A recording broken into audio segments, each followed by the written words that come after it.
김은경의 생생경제. 안녕하세요. 김은경입니다. 햇살론, 박버드림론, 세이망 홀씨론, 이름만 들어서는 어떤 상품인지 알기 어려운 서민금융상품들이 많습니다. 종류도 많은데요. 운영기관까지도 제각각입니다. 그래서 일부 대출자는 중복 수혜를 받는가 하면은요, 소외되는 서민들도 적지 않다고 합니다. 한때 엄청난 매출을 올리면서 공룡으로 불리던 통신업체들 다 앓는 소리 하고 있습니다. 실적 등 경영 상황을 공개하는 전자공시를 통해서요. SK텔레콤, LGU+ 같은 회사들은 통신 규제 때문에 경영이 어려워졌다. 통신업은 사양산업이다. 이렇게 토로해서 눈길을 끌고 있는데요. 글쎄요. 제살 깎아먹기식 경쟁을 벌여서 어려움을 자초한 것도 사실이죠. 갈치 좋아하시나요? 갈치 밥상에 올리기가 어려워졌네요. 일부 대형 어선이 저인망을 사용해서 치어까지 싹쓸이해서 어획량이 급감했기 때문이라고 하는데요. 킬로그램당 가격이 작년보단 50% 가까이 올라서 봄갈치는 금갈치다라는 얘기가 나오고 있습니다. 김은경이 뽑은 오늘의 생생 키워드, 어렵답니다.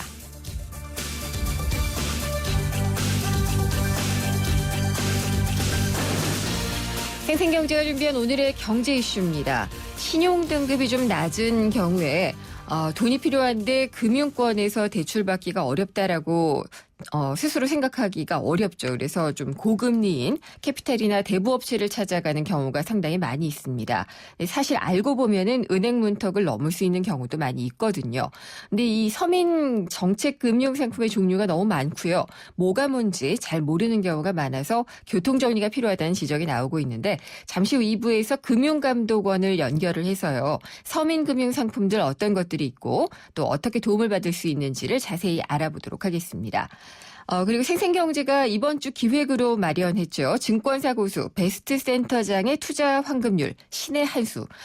두 번째 시간이 3부에 마련이 돼 있습니다. 우리 증시 고공행진이 이어지면서 다들 관심이 많은데 오늘은 잠시 좀 숨고르기를 하는 모습이기는 한데 오늘 두 번째 시간 NH투자증권의 이창묵 리서치센터장의 환급률을 들어보도록 하겠습니다. 김은경의 생생경제 1부 시작합니다. 양동근의 캔디의 소리를 찾아서. 이 달콤한 소리는 런던 심포니가 연주하는 캔디 크러쉬 소다의 환상적인 배경음악입니다. 내 삶의 스윗 소다, 캔디 크러쉬 소다. 지금 다운받으세요. 전체 이용가. 바리스타 공유의 초간단 카누 레시피 공유. 카누 싱글샷을 만든 후 따뜻한 우유를 부어주면 부드러운 카누 라떼 완성. 카누라면 어떻게 즐겨도 맛있으니까. 세상에서 가장 작은 카페 카누. 카누 홈페이지에서 더 많은 레시피와 만나세요. 당신이 현대자동차를 구입했거나 렌트 리스를 했다면 당신은 지금 현대자동차 블루멤버스 회원입니다. 주유, 쇼핑, 보험, 차량 관리까지 최대 200만 포인트로 즐기는 카라이프의 모든 것. 현대자동차 블루멤버스. 자세한 내용은 홈페이지 참조.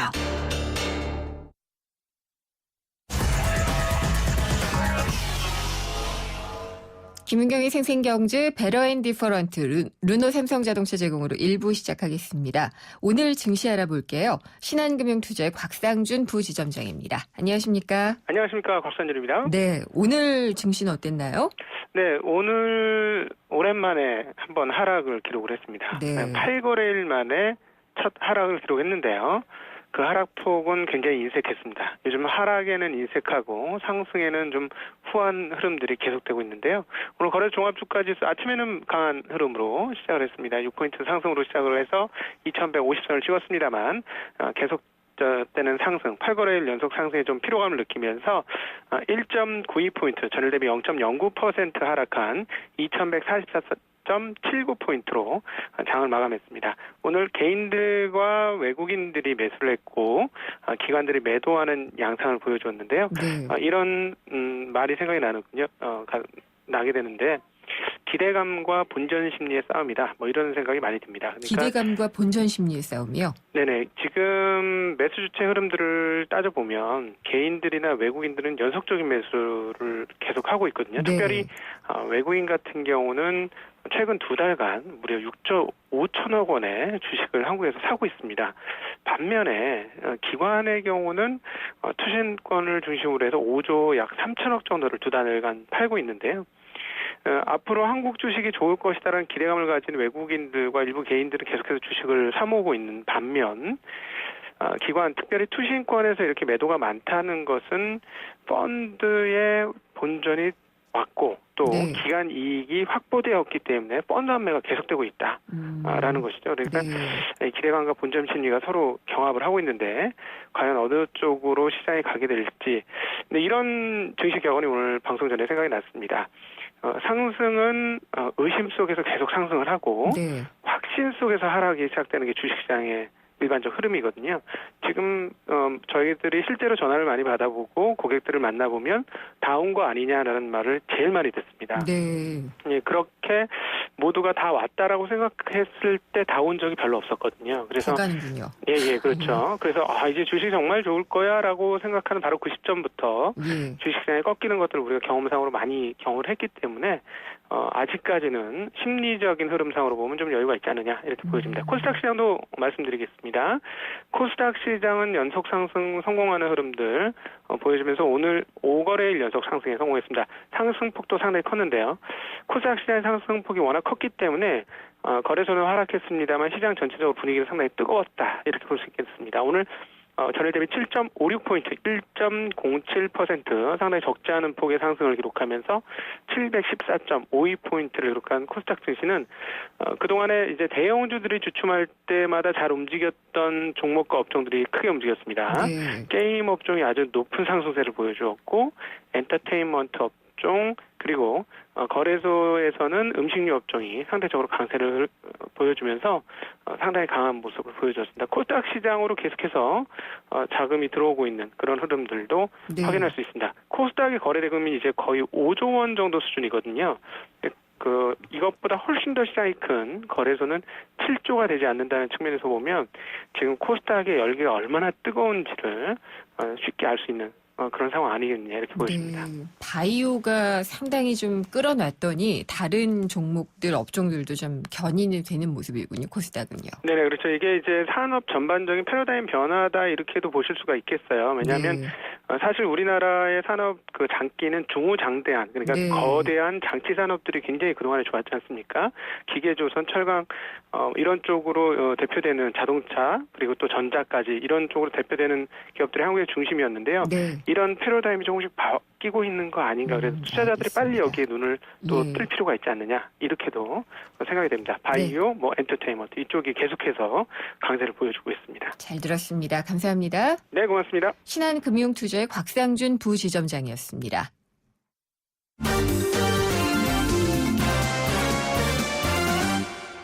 오늘의 경제뉴스 정리해보겠습니다. 뉴스원의 최명용 기자입니다. 안녕하십니까? 네, 안녕하십니까. 담배값을 많이 올렸잖아요. 네, 그렇습니다. 그중에 뭐 세금이 많이 들어있기는 했는데 네네. 그래서 담배 판매가 줄어들어서 국민의 건강이 증진되도록 하겠다는 게 정부의 목표였잖아요. 그렇죠. 어떻게 네. 됐나요? 절대 액수로 따지면 절대 판매량으로 따지면 좀 줄어든 것 같기는 한데 예. 정부가 예상한 거 또 정부가 이만큼 줄었다라고 자랑한 거에 비해서는 좀 많이 부족한 것 같습니다. 여전히 담배들을 산다는 거군요. 그렇습니다. 네. 이게 뭐 다 아시겠지만 연초에 이제 금연들 결심을 했다가 며칠 지나면서 시간 지나면서 흐지부지 되고 있는데 예. 숫자로 정확하게 나타나고 있습니다. 편의점들이 판매한 담배 판매량을 조사한 결과가 보도가 됐는데요. 월별로 이렇게 감소폭이 급격하게 줄어들고 있습니다. 네. 한 편의점은 월별 판매량이 1월에 33% 감소로 나타났는데 2월에는 22%, 3월에는 14%, 4월은 아직 뭐 한 20일 정도밖에 안 지났지만 20일간 12% 감소한 것으로 나타났다고 합니다. 네. 또 다른 편의점도 36%, 26%, 19%, 16% 이렇게 점점 감소폭이 크게 줄고 있죠. 그러면은 국민 건강 증진, 금연의 어떤 정책이었잖아요. 그렇습니다. 그건 좀 제대로 힘을 발휘하지 못하고 있다라고 봐야겠네요. 그렇죠. 이게 정부의 인식하고 이 현실하고 이렇게 좀 많이 다른 것 같습니다. 최근에 보건복지부가 1분기 담배 반출량이라는 걸 조사해서 발표를 했는데 네. 이때 보건복지부는 작년 동기 대비 44%가 줄었다 이렇게 발표를 했거든요. 네, 말씀드렸듯이 이 편의점들의 판매량 줄어든 거는 30에서 10%대까지 아닙니까? 여기 한 예. 평균으로 따지면 20% 정도인데 이 차이가 나는 20%는 이 반출량이라는 거는 공장에서 출하된 물량을 말하는 거고요. 재고로 유통점이 갖고 있었던 것들은 여기까지 잡히지 않는 겁니다. 그러니까 그렇군요. 20%의 허수만큼은 재고로 갖고 있다가 소비자들이 이미 다 피고 있었던 거죠. 그리고 예. 시간이 지나면서 이 담배 금연율은 점점점 효과는 줄어들고 이 세수만 늘어나고 또 유통점의 이익만 보전해준 그런 결과가 아닌가 이렇게 분석이 되고 있습니다. 정책적 목적은 달성하지 못했지만 어쨌든 정부는 세금은 더 걷었군요. 사실 그게 정책적 목표가 아니었을까 이런 제가 그래서 생각을 말씀드렸습니다. 맞습니다. 예. 그러니까 담배값을 올려도 담배를 계속 피울 것이다. 보통 이제 기호식품 같은 경우에 많이 그렇잖아요. 그렇죠. 예, 그런 경우가 많아서 그렇게 우려가 됐었는데 실제로 그랬군요. 이게 또 숫자가 안 잡히는 게 네. 담배 대신에 전자담배를 피시는 분들이 요즘 꽤 많이 늘었거든요. 이 예. 전자담배는 관련으로 이렇게 품목이 구분이 안 되기 때문에 통계에 잡히지도 않고 이게 얼마가 어떻게 팔렸는지 지금 알 수가 없습니다. 이 최근에 이제 추산하는 수치 중에 하나는 관세청을 예. 통해서 이렇게 수입되는 물량이 얼마냐 이런 걸 보면 알 수가 조금 있는데 작년에 한 1,000만 불어치, 한 100억 원어치가 수입이 됐다고 하거든요. 근데 예, 올해는 이게 한 700억 원어치까지 늘어날 것이다. 이런 전망도 네. 나오고 있습니다. 저는 뭐 정확한 수치들은 아닙니다만 네. 이렇게 담배의 이 기호가 전자담배로 넘어가서 오히려 좀 통계에 안 잡히는 이런 네. 흡연율들을 늘리고 있는 건 아닐까 이렇게 의심이 됩니다. 전자담배는 그러면은 전자제품인가요? 소형 가전? 그렇게 분류가 되고요. 어떤 네. 거는 또 그렇게 분류가 되고 또 액상이라고 그래서 그 속에 들어가는 부분은 네. 또 그냥 기호품으로 이렇게 분류가 되고 담배 그렇군요. 통계로는 잡히진 않는다고 합니다. 피워보셨어요? 저는 예전에 한 몇 년 전까지 좀 흡연을 했다가요. 한 네. 7, 8년 됐습니다. 흡연한 지. 전자담배도 입에도 안 대셨군요. 전자담배는 아직 안 돼봤습니다. 근데 왜 세수는 줄어드나요? 이 국세청이 오늘 이제 세수 1분기 세수에 대해서 발표를 했는데 네. 말씀드린 것처럼 이렇게 담배와 관련된 세수는 좀 늘어난 것으로 보이는데요. 이 본질적인 세수가 아마 줄어서 이런 문제가 생기는 게 아닐까. 그렇겠죠. 본질적인 세수라면 기업이 돈을 벌어서 또는 가게가 돈을 벌어서 소득세, 법인세 이런 네. 것들이 좀 많이 늘어야 이 좀 안정적인 세수가 될 텐데요. 1분기에 국세청이 지금 조사한 국세 수입 규모가 30조 7천억, 죄송합니다. 1분기가 아니라 2월까지 수입인데요. 1월, 2월? 네, 그렇습니다. 예. 30조 7천억 원으로 작년 동기 30조 2천억 원에 비해서 약 5천억 원 늘었다 이렇게 발표를 했습니다. 작년에 세수로 목표를 했던 게 204조 원이었고 그중에 2월까지 세수를 받아들인 이 30조 2천억 원이 15.4%에 해당되는 규모인데요. 네. 올해 정부가 목표를 하고 있는 게 210조 원입니다. 이 중에 5천억 원이 늘어서 30조 7천억 원을 거뒀지만 세수 진도비라고 표현을 하는데요. 그 비중은 14.6%로 목표치를 좀 더 미달하고 있습니다. 그러니까 점점 세금을 걷어들이는 속도가 올해 좀 빠르지 않다. 이런 뜻이 되는 거죠. 그러면은 정부가 분발할 수 있는 것은 뭐 기업이나 가게의 소득을 늘려주는 거는 인위적으로 할 수가 없을 것이고 그렇죠. 세무조사도 많이 들어가는 거예요? 그러니까 이 세수를 걷는 질이 좀 나쁘다고 제가 표현을 하고 싶은데요. 네. 말씀드린 것처럼 이렇게 법인세나 소득세 이런 게 늘어서 세금이 늘어나면 좀 이렇게 선순환 구조가 되겠지만 그렇죠.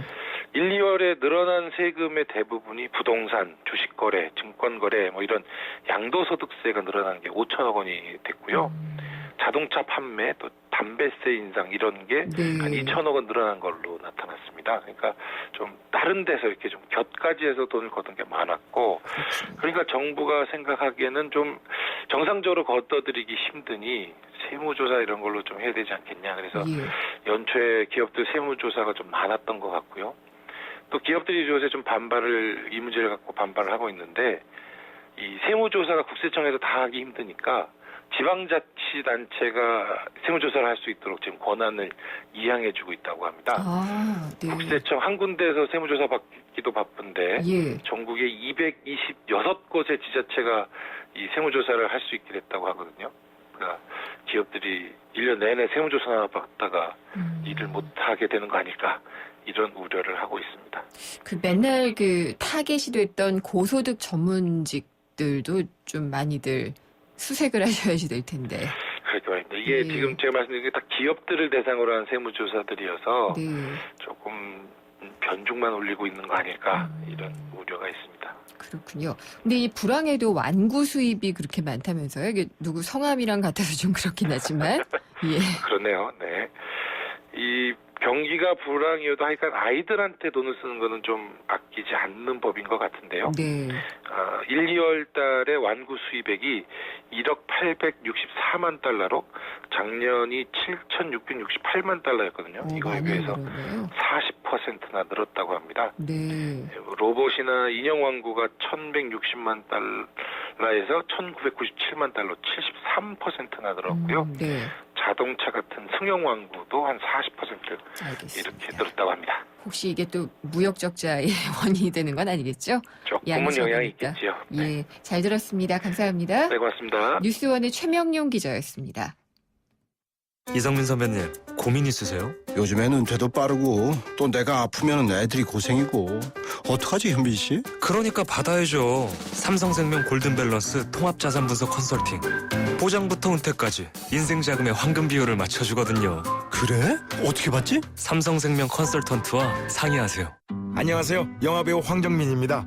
유플러스 가족 무한 사랑 들어보셨어요? 가족 중 한 명이라도 유플러스면 온 가족 휴대폰 요금을 매달 할인해줍니다.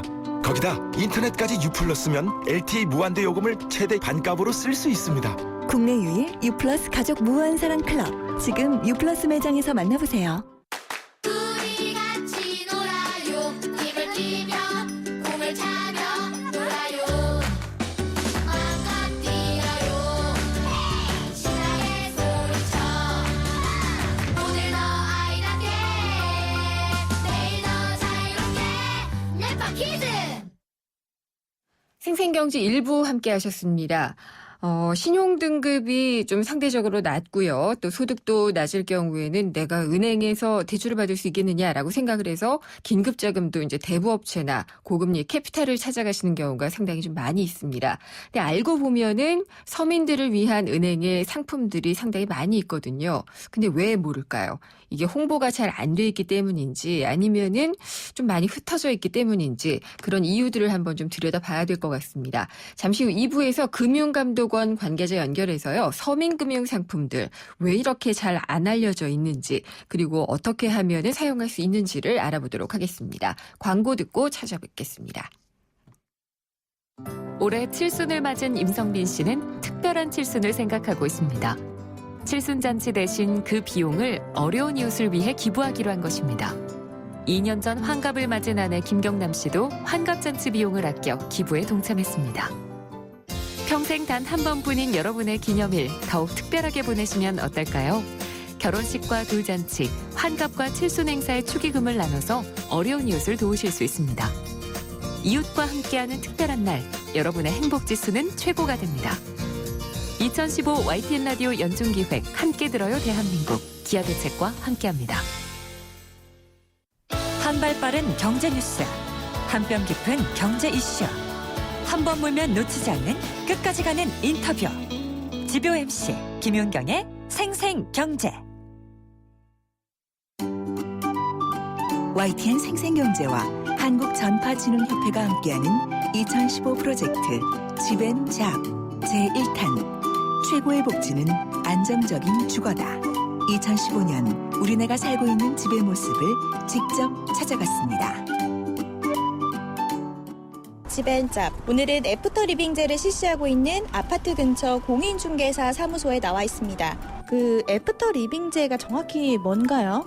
전세로 2년 내지 4년을 살다가 그 계약 기간이 만료됨과 동시에 내가 아파트를 구매해서 살 수도 있고 내가 그냥 전세도 안 살고 나갈 수 있는 것을 말하는 것 같습니다. 이런 아파트에 대한 수요는 앞으로 좀 계속 있을 걸로 보시나요? 대체적으로 큰 평형수이기 때문에 큰 평형수에 대한 수요가 줄어들 것 같은 느낌이거든요. 애프터 리빙 아파트에 대한 수요도 그렇게 늘어나지는 않을 것으로 보입니다. 입주민하고 얘기 나눠보겠습니다. 언제부터 지내셨어요? 한 2012년 말 정도에 입주를 했고요. 그러면 지금 한 3년 정도 되는 것 같아요. 그러면 이 분양 받으실 생각이세요? 저희 신혼생활을 하면서 20평, 30평대를 원하는데 그때 입주할 때는 큰 평수밖에 없는 거예요. 그래서 그나마 좀 저렴하고 위치도 괜찮아가지고 와서 한 50평 지금 넘는 평수에 살고 있는데 아파트가 값이 오를지 그게 정말 걱정되는 부분이거든요. 네, 그러면 그 김학권 부동산 전문가를 만나서 애프터 리빙에 관련된 얘기 나눠보겠습니다. 그 애프터 리빙의 문제점은 무엇이라고 보시나요?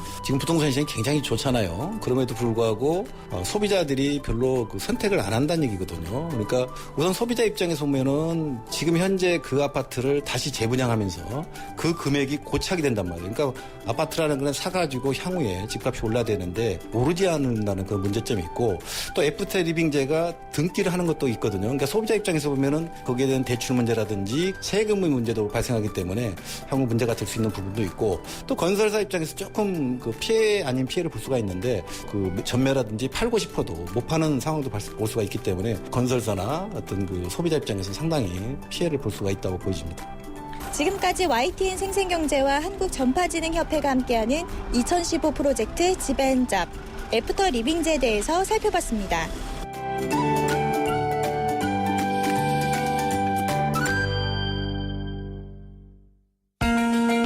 집을 사야 하나?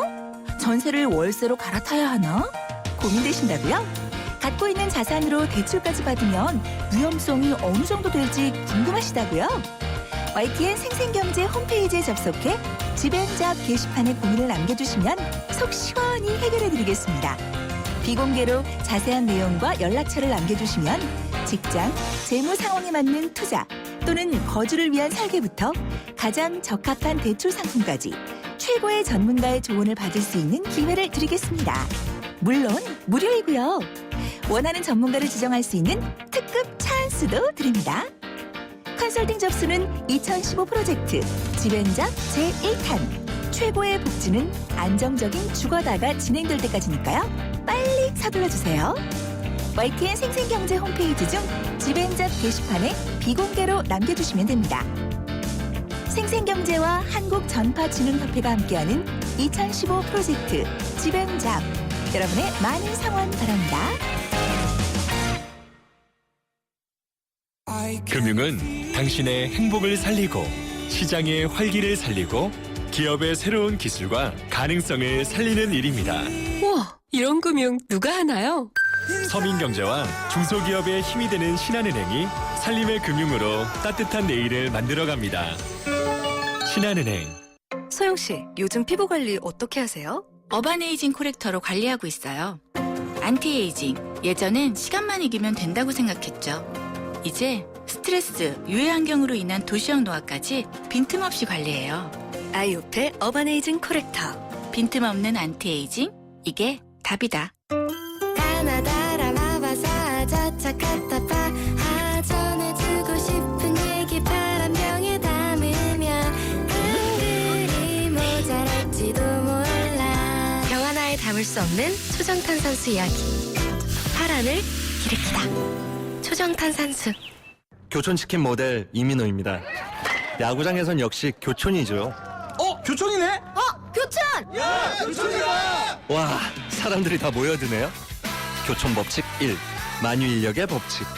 사람들은 교촌을 중심으로 끌린다. 1577-1991 교촌치킨. 김윤경의 생생경제. 오늘 당신이 꼭 알아야 할 가장 중요한 경제 뉴스는 많긴 많은데 뭔지는 잘 몰라서 활용도가 떨어지는 서민 금융 상품입니다.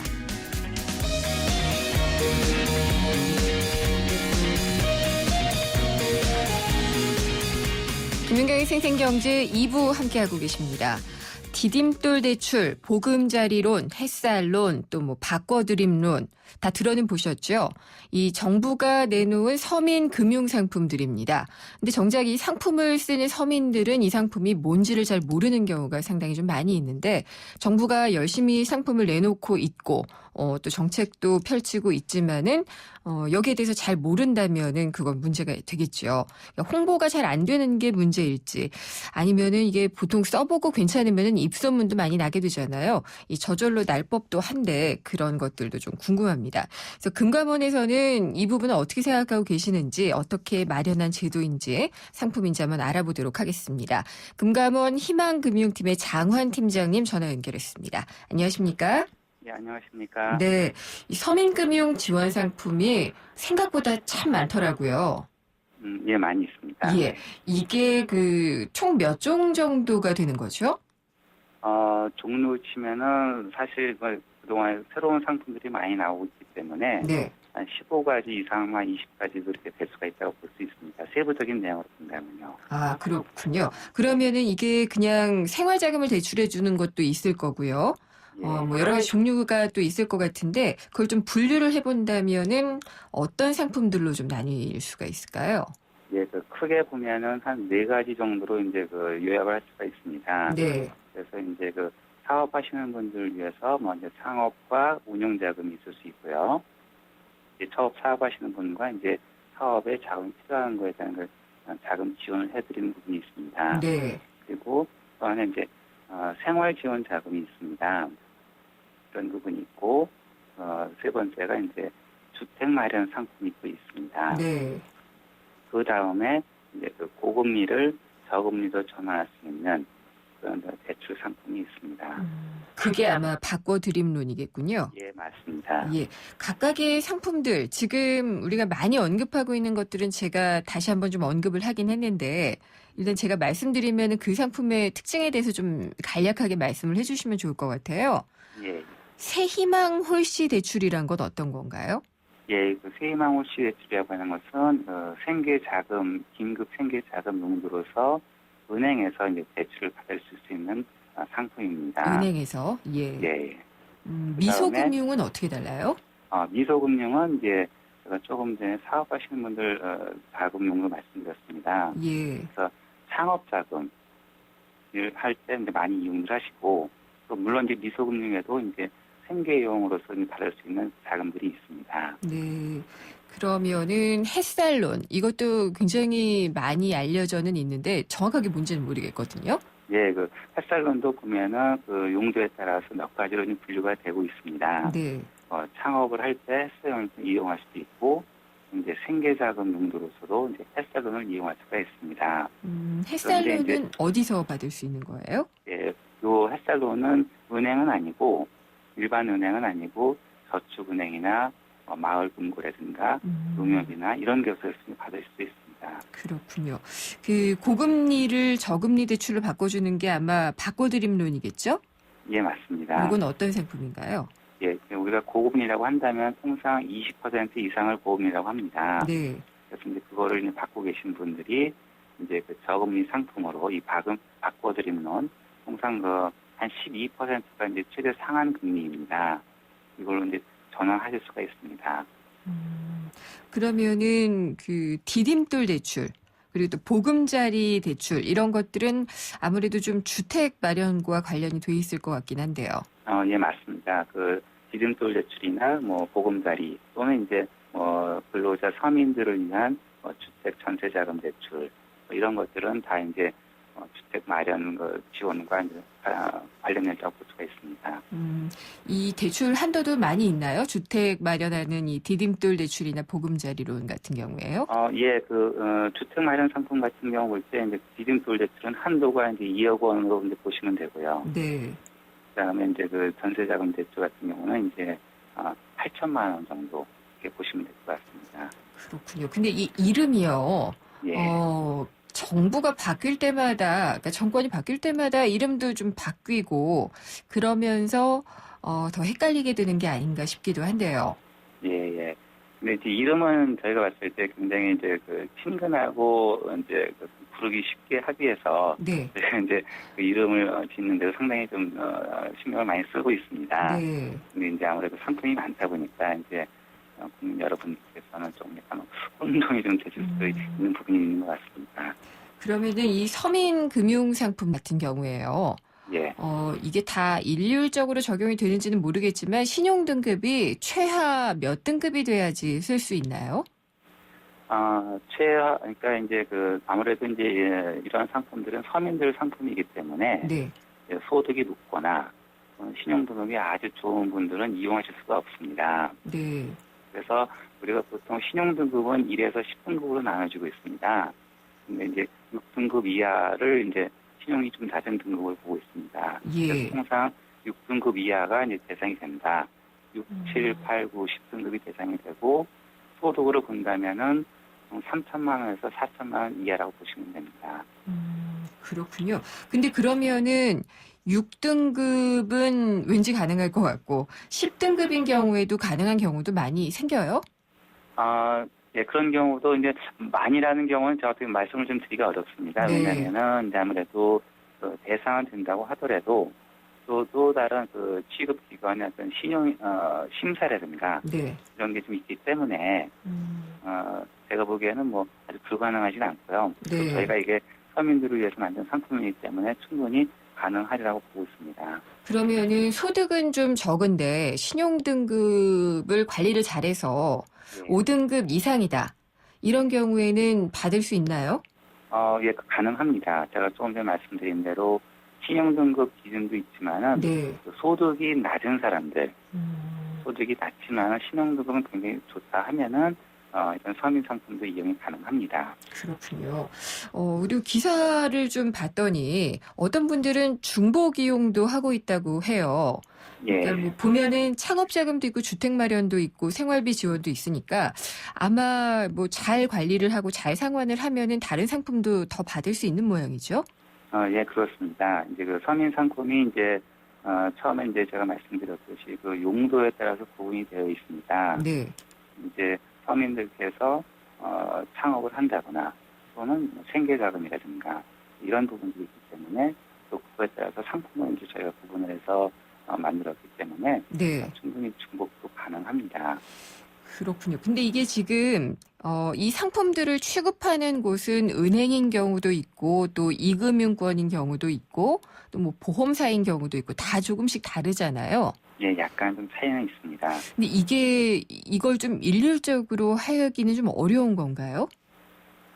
그것은 이제 여러 가지 실무적으로 봤을 때 하나의 기관으로 네. 또는 모든 기관에 다 취급하기에는 다소 좀 어려운 부분이 있습니다. 왜냐하면은 서민 상품이라고 하더라도 실제적으로 조건에 약간의 차이가 좀 있습니다. 네. 그래서 이제 모든 기관에 다 일률적으로 적용하기는 좀 다소 좀 어려운 점이 있습니다. 그렇군요. 그리고 지금 몰라서 이용을 못하는 분들도 상당수라고 하는데 금융감독원에서 이 홈페이지를 만드신 게 있더라고요. 서민금융 1332라는 홈페이지를 들어가 보니까 상품들이 좀 소개가 돼 있던데 예. 이게 왜 잘 안 알려져 있을까요? 예.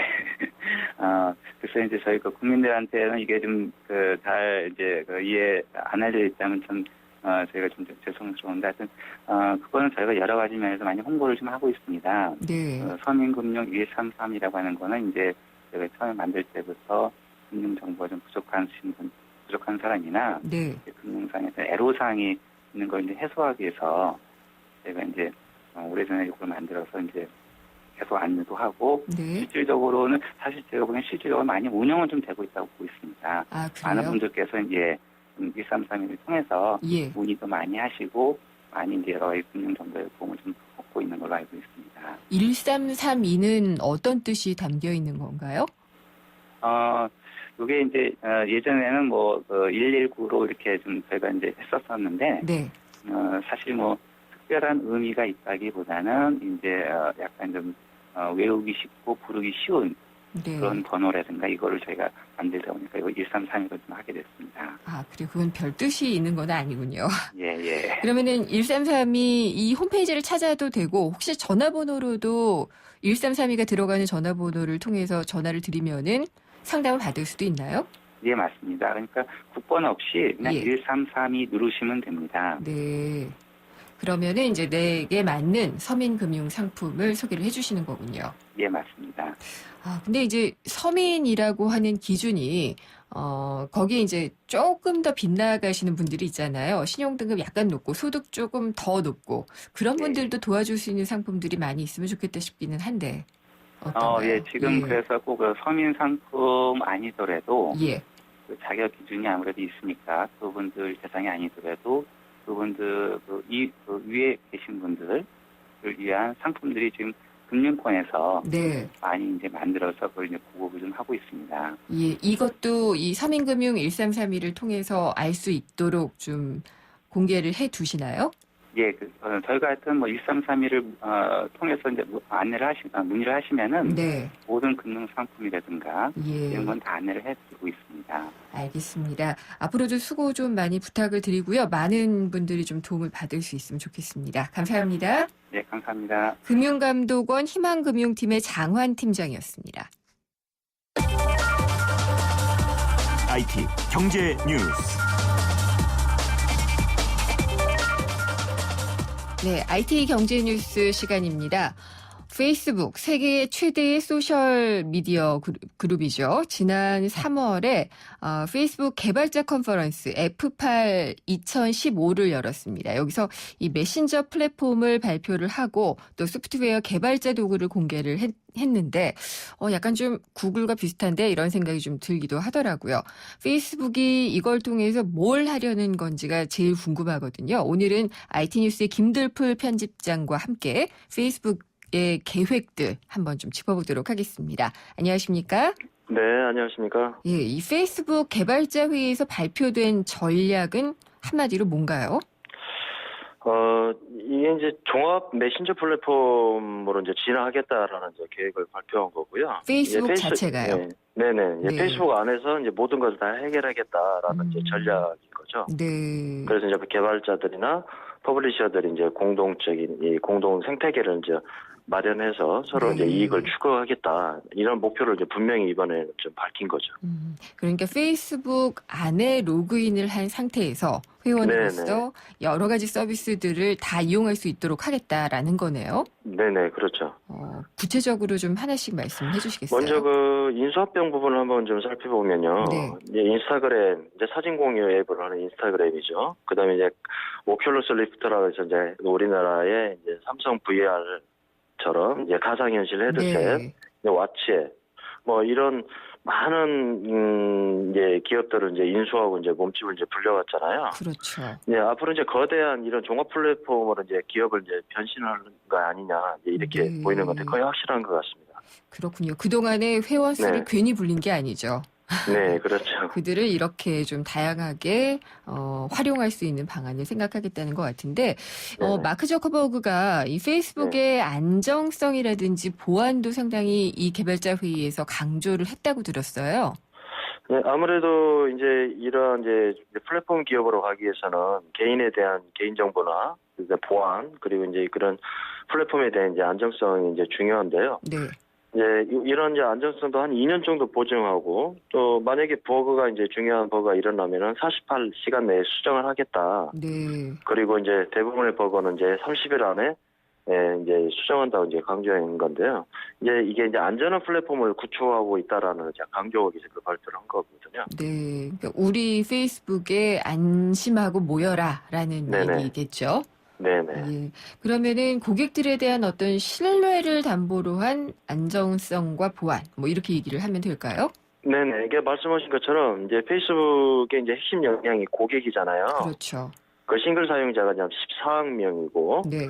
이 중에 이제 패밀리의 이제 그룹 이용자가 매달 한 7억 명 정도가 사용한 걸로 나와 있고요. 예. 이 중에서 또 이제 이 전화 사용자가 매달 7억 명.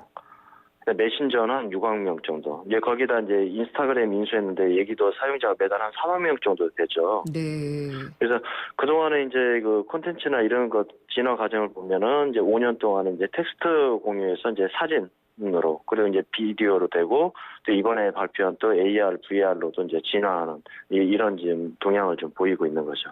그러면은 동영상을 페이스북에 올려 있는 것을 가상현실로 볼 수 네네. 있다는 건가요? 근데 좀 재밌는 게 나왔어요. 예. 이게 3D 이제 360도 동영상을 이번에 발표했는데요. 어떤 거죠?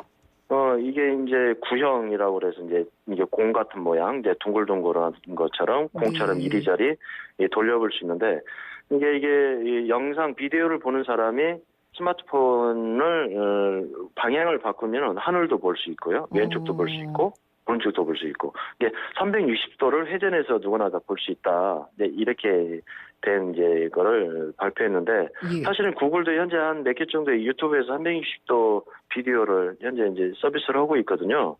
이게 구글에 도전하는 거죠, 뭐. 그러면은 오큘러스 리프트라는 이 가상현실 헤드셋 업체 인수를 했잖아요. 네네. 그걸 그렇죠. 쓰고 페이스북을 봐라. 뭐 이런 것도 되겠네요.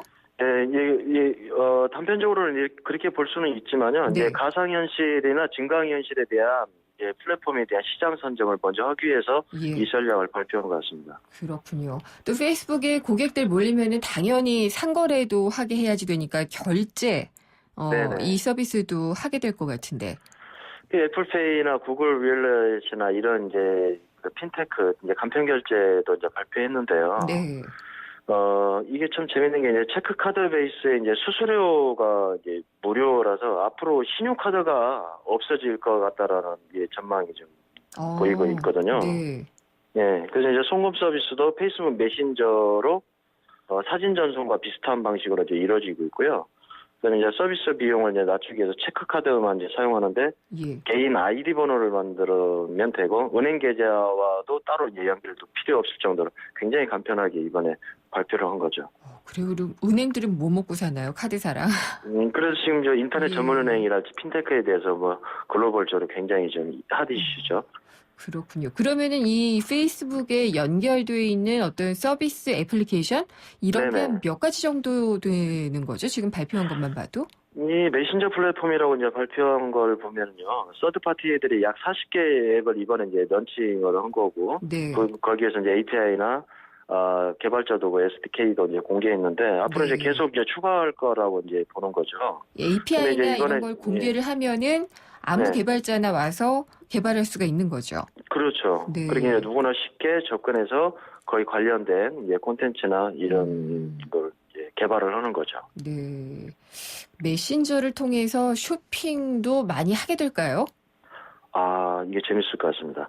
네. 커머스 플랫폼인데요. 네. 이제 이 쉽게 얘기하면 이제 수익 창출하고 이제 광고 매출 전략이긴 한데, 이제 예를 들어서 이제 쇼핑몰 홈페이지에 이제 접속하지 않아도 페이스북 메신저 내에서 이제 채팅 형태로 쇼핑몰에서 구매도 하고, 예. 또 반품도 하고, 배송 안내도 직접 받고, 이런 서비스들을 이제 구현하겠다는 얘기거든요. 획기적인데요. 네네. 예. 그러면은 그게 언제부터 좀 시작이 된다고 하나요? 지금 조만간 발표될 것 같습니다. 네. 정확한 이 시점은 아직 얘기는 안 하고 있고요. 그리고 저는 가장 걱정되는 것 중에 하나는요. 네네. 페이스북도 미디어잖아요. 그렇죠. 기존의 뭐 신문과 방송 같은 올드 미디어들을 뛰어넘는 미디어가 될 것 같거든요. 뭐 실제로 주위에서 보면은 요즘 직접적으로 뭐 미디어를 보지 않는다. 네. 이 페이스북에 올라와 있는 이제 뉴스만 이제 주로 본다라는 분들이 많이 지금 이제 그렇죠. 나오고 있는데요. 예. 사실 이제 이쪽에 뉴욕타임즈가 3월달에 발표한 게 있어요. 뉴욕타임즈가 이제 발표한 걸 보면은 네. 기존에는 링크로 해서 그 매체로 이제 갔었지 않습니까? 그렇죠. 페이스북 안에서 그 웹페이지 안에서 뉴욕타임즈를 볼 수 있게 이렇게 전환할 수 있도록 지금 현재 고려하고 있다. 이렇게 지금 발표를 했는데요. 네이버 같네요. 그렇죠. 네이버의 뉴스 스탠드 같은 이제 유튜브 방식과 비슷한데 예.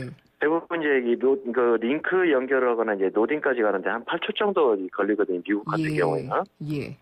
그런데 이제 좀 뉴스를 좀 더 빠르게 이렇게 볼 수 있을 거라고 되는 거고요. 사실 이렇게 되면 이제 언론사들 홈페이지 접속 트래픽이 좀 줄어들지 않겠느냐, 또 네. 현행 구조가 또 깨지지 않겠냐, 걱정되네요. 예. 좀 긴장되는 이제 구도인 것 같습니다. 네, 더 궁금한 것도 많은데 여기까지 듣도록 하겠습니다. 네. 감사합니다. 네, 감사합니다. IT 뉴스의 김들풀 편집장이었습니다. 당신이 현대자동차를 구입했거나 렌트 리스를 했다면 당신은 지금 현대자동차 블루멤버스 회원입니다. 주유, 쇼핑, 보험, 차량 관리까지 최대 200만 포인트로 즐기는 카라이프의 모든 것. 현대자동차 블루멤버스. 자세한 내용은 홈페이지 참조. 안녕하세요. 차승원입니다. 제가 문제 하나 낼게요. 닭강정은 차갑게 먹어야 맛있을까요? 뜨겁게 먹어야 맛있을까요? 정답은 버거로 먹어야 맛있습니다. 닭강정과 버거의 운명적 만남. 접사바 롯데리아 강정 버거. 롯데리아. 도시의 여러분, 저 김연아는 평창에 있습니다. 맑고 깨끗한 강원 평창수와 함께요. 해발 680m, 평창의 깨끗함을 담은 강원 평창수로 오늘도 힘내세요. 평창 동계올림픽 공식 먹는 샘물 강원 평창수. 연아랑 마셔요. 이성민 선배님, 고민 있으세요? 요즘에는 돼도 빠르고 또 내가 아프면 애들이 고생이고 어떡하지 현빈 씨? 그러니까 받아야죠. 삼성생명 골든밸런스 통합자산분석 컨설팅. 보장부터 은퇴까지 인생자금의 황금 비율을 맞춰주거든요. 그래? 어떻게 받지? 삼성생명 컨설턴트와 상의하세요. 네, 생생경제 3부에서는요. 증권사고수 베스트 센터장의 투자 황금률 들어보도록 하겠습니다. 내시 뉴스 듣고 찾아오겠습니다.